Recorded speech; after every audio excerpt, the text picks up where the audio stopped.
Welcome guys, कैसे हैं आप सब। Welcome to humanity classes. तो आज हम नया टॉपिक शुरू करने जा रहे हैं, इन्फ्लेशन। लेकिन उससे पहले जो हमने कल पढ़ा था, थोड़ा सा उसको प्रीव्यू कर लेते हैं।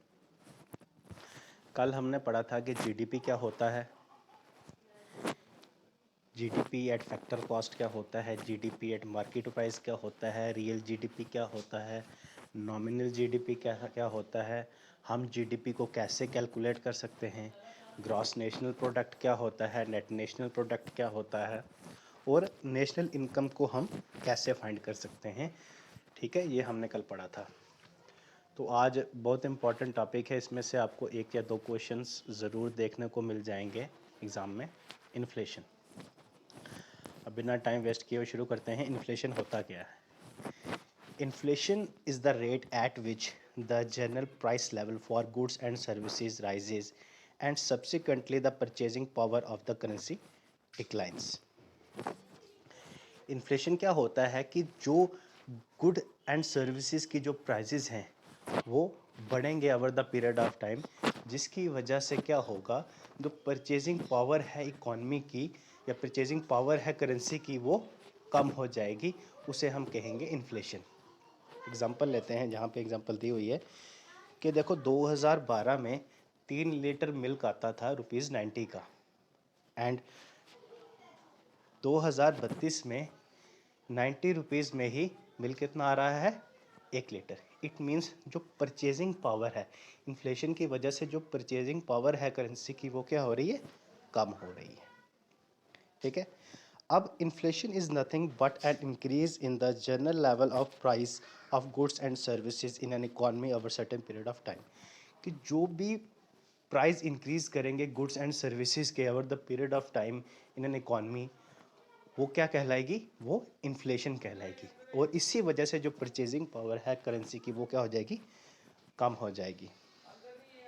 क्योंकि इन्फ्लेशन में क्या होता है कि जो परचेजिंग पावर है मनी की, वो कम हो जाती है और जो प्राइजेज हैं वो क्या हो जाते हैं, बढ़ जाते हैं। अब क्या इन्फ्लेशन किसी भी इकॉनमी के लिए, किसी भी कंट्री के लिए अच्छी है या बुरी है? इंडिया के कंटेक्स्ट में अगर हम करते हैं तो आरबीआई कहता है कि जो रेंज है इन्फ्लेशन का, आइडियल जो रेंज है वो 4 to 5% होना चाहिए। अगर 4 to 5% इन्फ्लेशन हो रही है, it means it is ideal for an growing economy. ठीक है। और अगर किसी भी कंट्री में इन्फ्लेशन हो रहा है, किसी भी इकॉनमी में अगर इन्फ्लेशन हो रहा है, तो इट मीन्स उसकी जो इकॉनमी है वो फ्लोरिश कर रही है। ठीक है। अब आ जाता है types of inflation. Types of inflation, देखो जनरली 3 टाइप्स ऑफ इन्फ्लेशन होता है। पहला demand pull inflation, second cost push inflation, and third built in inflation. और सबसे पहले हम डिस्कस करेंगे demand pull inflation. Demand pull inflation occurs when the total demand is growing at an unsustainable rate leading to an increase pressure on the scarce resources. देखो, अब हमें पता है कि हमारे रिसोर्सेज तो लिमिटेड हैं, ठीक है ना। लेकिन अगर डिमांड बढ़ जाती है और रिसोर्स लिमिटेड है, तो हमें प्राइसेस को बढ़ाना पड़ेगा ताकि लोग कम खरीदें। तो उस टाइप की जो इन्फ्लेशन होगी उसे हम कहेंगे डिमांड पुल इन्फ्लेशन। अब इसके क्या क्या कॉजेज़ रहते हैं? सबसे पहला कॉज, हायर गवर्नमेंट स्पेंडिंग्स। जब गवर्नमेंट ज़्यादा खर्चा कर देती है लोगों के ऊपर, मतलब लोगों को ज़्यादा वेजेस दे देती है, लोगों के पास ज़्यादा पैसा आ जाता है, तो उनकी डिमांड भी बढ़ जाती है। क्योंकि उनकी परचेजिंग पावर बढ़ जाती है तो डिमांड भी बढ़ जाती है। उस वजह से इन्फ्लेशन होगी, उसे डिमांड पुल इन्फ्लेशन कहेंगे। जब टैक्स कम होगा, लोअर टैक्स रेट, जब टैक्स कम होगा तो भी लोगों के पास ज़्यादा पैसा रहेगा, और लोगों के पास ज़्यादा पैसा रहेगा, वो ज़्यादा खरीदेंगे। इट मीन्स इन्फ्लेशन होगी, प्राइसेस बढ़ेंगे। तो उस टाइप की इन्फ्लेशन को हम कहेंगे डिमांड पुल इन्फ्लेशन। नेक्स्ट आ जाता है increase in the standard of living. जब स्टैंडर्ड ऑफ लिविंग लोगों का बढ़ जाएगा, लोग हर एक फैसिलिटीज़ खरीदेंगे, हर एक फैसिलिटीज़ को एंजॉय करेंगे, तो तब भी प्राइसेस बढ़ेंगे और उस इन्फ्लेशन को हम कहेंगे डिमांड पुल इन्फ्लेशन। नेक्स्ट आ जाता है cost push inflation. Cost push inflation occurs when the firms respond to the rising cost of materials used in the manufacturing of goods by increasing prices to protect their profits. अब इसमें क्या होता है, देखो over the period of time क्या होगा कि जो रॉ मटेरियल की कॉस्ट है वो बढ़ेगी। अब जब रॉ मटेरियल की कॉस्ट बढ़ेगी तो कोई भी कंपनी लॉस नहीं लेगी या कोई भी फर्म लॉस नहीं लेगी, तो वो अपने प्रॉफिट्स को प्रोटेक्ट करने के लिए जो cost of goods and services है उन्हें बढ़ा देगी। और इस टाइप की जो इन्फ्लेशन होती है उसे हम कहते हैं कॉस्ट पुश इन्फ्लेशन। अब इसके क्या क्या कॉजेज रहते हैं। पहला कॉज रहेगा इंक्रीज इन लेबर कॉस्ट। अगर लेबर कॉस्ट बढ़ जाती है तो उसको कंपनसेट कहाँ किया जाएगा, प्राइस ऑफ गुड्स को बढ़ा के। Second, higher tax rate. जब कोई भी प्रोडक्ट बनता है तो उस पर एक्साइज ड्यूटी लगती है, जब टैक्स ज़्यादा लगेगा तो उनको फिनिश्ड प्रोडक्ट की कॉस्ट भी बढ़ानी पड़ेगी। थर्ड आ जाता है increase in the price of raw materials.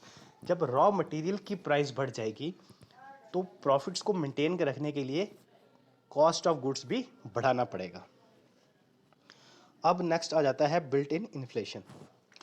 Built in inflation क्या होता है, built in inflation involves a high demand for the wages by the workers which the firm address by increasing the cost of goods and services for the customers। जब किसी भी firm या company में wages को बढ़ाया जाता है तो उसको कंपनसेट कहाँ किया जाता है, by increasing the cost of goods and services.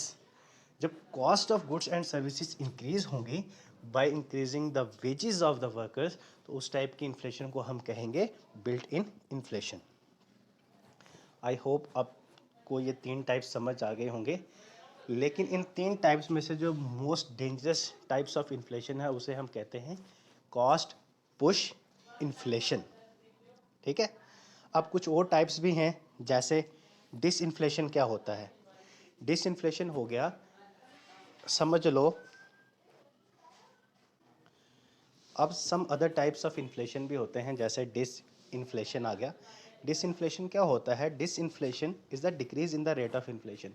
जैसे इस साल इन्फ्लेशन है 8 से 9% हो रही है, नेक्स्ट ईयर अगर ये 5 से 6% हो जाए इन्फ्लेशन, इट मीन्स जो इन्फ्लेशन का रेट है वो डिक्रीज हो रहा है, और इस टाइप की इन्फ्लेशन को हम कहेंगे डिसइन्फ्लेशन। ठीक है। अब नेक्स्ट आ जाता है डिफ्लेशन। क्या होता है, deflation is just opposite to inflation. जब आपका इन्फ्लेशन रेट नेगेटिव में हो जाए तो उसे हम कहेंगे डिफ्लेशन। अब नेक्स्ट आ जाता है हेडलाइन इन्फ्लेशन। हेडलाइन इन्फ्लेशन क्या होता है, हेडलाइन इन्फ्लेशन में सारे ही गुड्स एंड सर्विसेज आ जाते हैं, including food and energy prices. ठीक है। अब कोर इन्फ्लेशन क्या होता है, कोर इन्फ्लेशन हो गया जिसमें all the goods and services आ जाए सिवाय किसको छोड़ के, फूड एंड एनर्जी प्राइसेस को छोड़ के, उसे हम कहेंगे कोर इन्फ्लेशन। नेक्स्ट आ जाता है हमारा स्टैगफ्लेशन। स्टैगफ्लेशन में क्या होता है कि जो इन्फ्लेशन है वो बहुत ज़्यादा हाई होता है। अब इन्फ्लेशन बहुत ज़्यादा हाई होगा तो जीडीपी क्या हो जाएगा, कम हो जाएगा। जीडीपी कम हो जाएगा, इट मीन्स जो इकोनॉमिक ग्रोथ है वो कम हो जाएगी। अगर इकोनॉमिक ग्रोथ कम हो जाएगी, इट मीन्स जो अनएम्प्लॉयमेंट है वो क्या होगी, बहुत ज़्यादा हाई हो जाएगी, इट मीन्स हाई रिसेशन। ठीक है ना, जो हम में से कोई नहीं चाहता। ठीक है ना। अब नेक्स्ट आ जाता है फिलिप्स कर्व। क्या हो जाता है, फिलिप्स कर्व होता है, फिलिप्स कर्व एक रिलेशन है, एक ग्राफिकल रिलेशन है between inflation rate and unemployment. ये क्वेश्चन आ सकता है आपको ऑब्जेक्टिव टाइप कि फिलिप्स कर्व क्या होता है। फिलिप्स कर्व एक रिलेशन है between inflation rate and unemployment. अब हाउ टू मेयर इन्फ्लेशन। देखो इन्फ्लेशन को मेयर करने के लिए ना दो इंडेक्स निकाले गए हैं, एक है कंज्यूमर प्राइस इंडेक्स, एक है होलसेल प्राइस इंडेक्स। अब कंज्यूमर प्राइस इंडेक्स क्या होता है, consumer price index is the average change in the prices of goods and services over the period of time that the customer page. अब average change कितना आएगा prices of goods and services over the period of time जो customer को पे करना पड़ेगा, उसे हम कहेंगे कंज्यूमर प्राइस इंडेक्स। और इसको इशू कौन करता है, इसको इशू करता है ministry of statics and programme implementation. Next आ जाता है आपका होलसेल प्राइस इंडेक्स। अब होलसेल प्राइस इंडेक्स क्या होता है, wholesale price index measure the changes in the prices of goods sold and traded in bulk by the wholesale businesses. नाम से ही क्लियर है, होलसेल मतलब होलसेल जो बिजनेसेस हैं जब वो गुड्स को बल्क में ट्रेड करेंगे और जो प्राइसेस में चेंज आएगा, जो इंक्रीज आएगा, उसकी मेजरमेंट को हम क्या कहेंगे, होलसेल प्राइस इंडेक्स। और इसको इशू कौन करता है, इसको इशू करता है ministry of commerce and industry. यहाँ से क्वेश्चन आ सकता है कि कंज्यूमर प्राइस इंडेक्स को इशू कौन करता है, वो करता है ministry of statics and programme implementation. And wholesale price index को इशू कौन करता है, ministry of commerce and industry. I hope आपको यहाँ तक समझ आ गया होगा। अगर किसी को समझ नहीं आया तो वो कमेंट बॉक्स में मेंशन कर सकता है। कल हम करेंगे हाउ टू कंट्रोल इन्फ्लेशन। इसमें मॉनेटरी पॉलिसी आएगी, फिस्कल पॉलिसी आएगी, और ये बड़े इंपॉर्टेंट टॉपिक्स हैं क्योंकि यहाँ से आपको क्वेश्चन दिखते हैं एग्ज़ाम में, ठीक है ना। तो आप जुड़े रहें, और भी वीडियोस जो हैं वो अपलोड की जाएंगी, ठीक है ना। तो तैयारी साथ साथ रखें क्योंकि एग्ज़ाम्स भी आने वाले हैं, ठीक है ना।